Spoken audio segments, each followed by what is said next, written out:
ដំណឹងល្អរាជរដ្ឋាភិបាលសម្រេចបន្តពន្យាពេលពន្ធលើចំណេញមូលធនអចលនទ្រព្យមួយឆ្នាំទៀត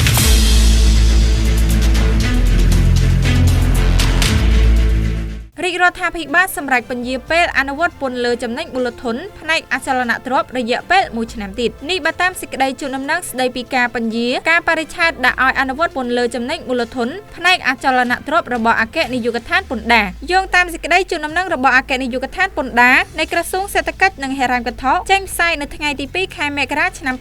2026 បានប្រាប់ដល់អ្នកជាប់ពន្ធនិងសាធារណជនទាំងអស់ជ្រាបថាអនុលោមតាមចំណាឯកសារដ៏ខ្ពង់ខ្ពស់របស់សម្ដេចមហាបវរធម្មដីហ៊ុនម៉ាណែតនាយករដ្ឋមន្ត្រីនៃព្រះរាជាណាចក្រកម្ពុជាចុះថ្ងៃទី 24 ខែធ្នូឆ្នាំ 2025 លើលិខិតលេខ 12792 សហវចុះនៅថ្ងៃទី 24 ខែធ្នូឆ្នាំ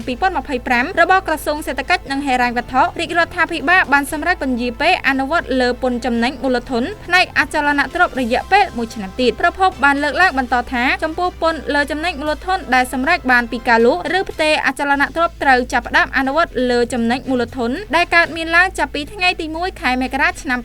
2026 តទៅដោយឡែកពន្ធលើចំណេញមូលធនដែលសម្រេចបានពីការលក់ឬផ្ទេរភេទសន្យាទ្រព្យវិនិយោគកេរ្តិ៍ឈ្មោះអាជីវកម្មកម្មសិទ្ធិបញ្ញានិងរូបិយប័ណ្ណបរទេសត្រូវចាប់អនុវត្តលើចំណេញមូលធនដែលកើតមានឡើងចាប់ពីថ្ងៃទី 1 ខែមករាឆ្នាំ